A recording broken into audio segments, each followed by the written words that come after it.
वहाँ पे दो गुट आपस में लड़ाई चल रही है आपस में। वो एक दूसरे की शिकायत करता है। एक गुट कह देता है ये मस्जिद बना रहा है, दूसरा गुट कह देता है मदरसा बना रहा है।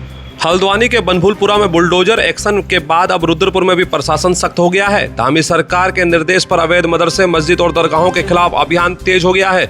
रुद्रपुर के पहाड़गंज इलाके में एक अवैध मदरसे की शिकायत मिलने पर प्रशासन ने तत्काल कार्रवाई करते हुए मदरसे को सील कर दिया। इससे पहले इसी क्षेत्र में एक निर्माणाधीन मस्जिद के रूप में इस्तेमाल किए जाने की शिकायत पर शटरिंग तोड़ी गई थी और निर्माण को सील कर दिया था। सरकारी जमीन पर किसी भी प्रकार के अवैध निर्माण की अनुमति नहीं दी जाएगी। जो भी दोषी पाया जाएगा उसके खिलाफ सख्त कानूनी कार्रवाई की जाएगी। हल्द्वानी के बनभूलपुरा में व्यापक अतिक्रमण विरोध अभियान के बाद अब रुद्रपुर में भी नजूल भूमि पर हो रहे अवैध कब्जों के खिलाफ सख्त एक्शन शुरू हो गया है। प्रशासन द्वारा सत्यापन की प्रक्रिया भी तेज कर दी गई है। धामी सरकार के बुलडोजर मॉडल के तहत लैंड जिहाद के खिलाफ सरकार की कार्रवाई अब एकाएक जिलों में तक पहुंच गई है। देखना होगा कि यह मुहिम किस हद तक असर दिखा पाती है।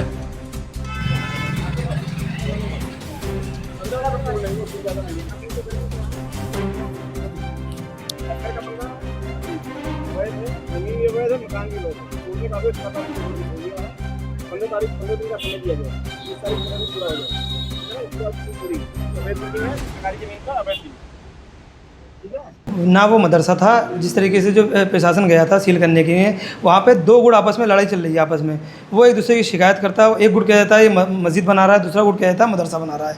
तो ये काफ़ी लंबे समय से लड़ाई चल रही है। कुछ दिन पहले जो अयूब अंसारी का मकान सील किया गया था, बताया गया था कि वो मस्जिद है, लेकिन वो मस्जिद नहीं थी, वहाँ जो अयूब अंसारी का मकान बन रहा था। अब जो मदरसा सील किया गया है, इसे दूसरे पक्ष के लोगों ने शिकायत, जो सुनने में आया है, कुछ और लोगों ने वहाँ शिकायत लगा दी थी कि ये मदरसा बन रहा है, लेकिन वहाँ ऐसा कुछ नहीं है। वो भी किसी का घर है। और जो नजुल का मामला चल रहा है उसी को लेकर लोग प्राधिकरण में शिकायत कर देते हैं। और पहले ही प्राधिकरण की टीम ने उन्हें नोटिस दिया था कि आपका मदरसा है, लेकिन उन लोगों ने जो है वकील के थ्रू बता रहे हैं कि हमने प्राधिकरण में जाके एक जवाब दिया था कि मदरसा नहीं, ये एक मकान बन रहा है। वो एक मकान था। प्रशासन ने शिकायत पहले जांच कर लिया, कागज की जांच की जाए, सिक्योरिटी पत्र के आधार पर जांच की जाए।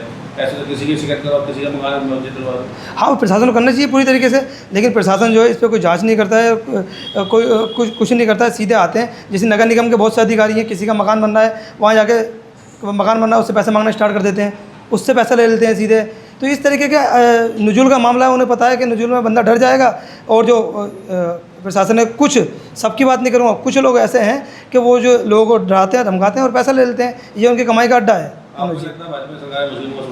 नहीं, ये नहीं कहेंगे कि भाजपा सरकार में मुस्लिमों का शोषण हो रहा है, मनोज जी, ऐसा कुछ नहीं है। लेकिन ये आपसी गुटबाजी है और दोनों ही पक्ष जो है मुस्लिम समाज के पक्ष हैं, तो इसलिए उसमें भाजपा और कांग्रेस की बात हम कर ही नहीं सकते। मतलब आप वार्ड में जो आपस गुटबाजी मांगते हैं, तो जो पूरे देश भर में जो है धार्मिक स्थल तोड़े जा रहे हैं, चिन्हित करके किसी समुदाय के, उस पर क्या कहना?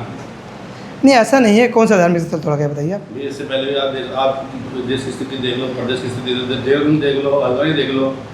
नहीं, गुटबाजी है, वहाँ गुटबाजी नहीं, आपने जैसे कहा, अभी आपने एनएच वाले मामले में कहा, आप इंदर बोल, तो एक कोई दरगाह नहीं है ना। दरगाह के अलावा जो रोडवेज़ की दुकानें गई, सबसे पहले उन्होंने रोडवेज़ की दुकानें तोड़ी गई। ठीक है, पहले स्टार्टिंग दरगाह से करते तो हम सोचते मुस्लिम समाज को टारगेट किया जा रहा है, लेकिन उन्होंने पहले रोडवेज़ की दुकानें तोड़ी, रोडवेज़ के सामने की गांधी पार्क की दुकानें तोड़ी, ठीक है, समोसा मार्केट तोड़ी, लास्ट में आके दरगाह तोड़ी। तो वो एनएच में आई ना। एनएच में आने के लिए कोई अगर नेता उसका क्रेडिट लेना चाहता तो क्रेडिट नहीं ले सकता।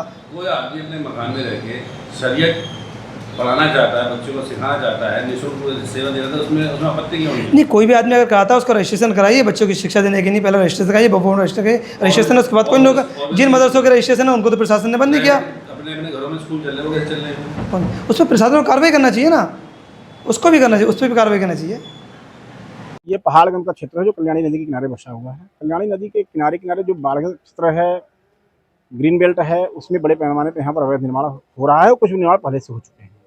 इसमें बीच में पहाड़गंज क्षेत्र में 8 अवैध निर्माणों में चालानी कार्रवाई करते हुए ध्वस्तीकरण आदेश पारित किए गए, जो जिसमें 20 तारीख 15 दिन पूरा होता है, उसके बाद ध्वस्तीकरण की कार्रवाई होनी है। लेकिन इतने बड़े पैमाने पर जो विषय आ रहे थे निर्माण के प्रकार में देख रहा था, हमारे लोगों ने जो इनपुट दिया उससे मुझे लगा कि मुझे खुद जाना चाहिए। तो मैं आज नगर निगम के DPMNA हैं, तहसीलदार हैं, पुलिस के लोग हैं और विद्युत विभाग के लोग हैं, सबको लेकर के मैं आया। तो मैंने देखा कि बड़े पैमाने पर निर्माण हो रहा है नदी के किनारे किनारे। नजूल ज़मीन है, ग्रीन बेल्ट भी है, अवैध निर्माण भी है। तो उसको लेकर के हमने जो अभी लगभग 50 से अधिक निर्माण हमने चिन्हित किए हैं, उनमें अगले 3-4 दिनों के अंदर चालान होना है, उनको सुनवाई करनी है, अंतिम निर्णय करते हुए कार्रवाई की जाएगी। इसके साथ साथ क्षेत्र के लोगों से मेरी अपील है कि ये पूरा क्षेत्र नजूल का है। अगर आपके पास भूस्वामित्व नहीं है तो यहाँ निर्माण न करें। तीसरा, मैंने बिजली विभाग से कहा है कि अगर भूस्वामित्व नहीं है तो आप बिजली कनेक्शन देकर के अवैध निर्माण को बढ़ावा न दें। बिना पूरी तरह से पुष्टि किए, बिना सबूत सामने के बिजली का कनेक्शन न दें। और जो अवैध निर्माण हो रहे हैं, अवैध बसावट हो रही है, उसमें प्राधिकरण, प्रशासन, नगर निगम, ये सब लोग मिलकर काम करेंगे। कौन बेच रहा है सर ये जमीन? ये मैंने अभी दरोगा जी से मैंने उनसे कहा है, और मैं अभी उच्च अधिकारियों से भी अनुरोध करूंगा इसमें कि यहाँ पर प्लाटिंग के धंधे में, सरकारी जमीन की प्लाटिंग धंधे में कौन लोग लगे हैं, कौन पैसे ले रहे हैं, कौन उनको बसाने का काम कर रहे हैं, इसकी भी जांच कराई है, उसमें भी कार्रवाई की जाएगी। देखिए, जो संरचना मैंने सील कराई है अभी, वो मदरसा जैसी लग रही थी, लोगों ने अनऑफिशियली बताया, लेकिन उस पर दावा करने के लिए कोई व्यक्ति नहीं आया। बेसमेंट भी बना था, प्रथम तल भी बना था, निर्माण अवैध था, सरकारी जमीन है। हमने उसको सील किया, उनको सुनवाई का मौका देंगे, उसके बाद अंतिम निर्णय करेंगे।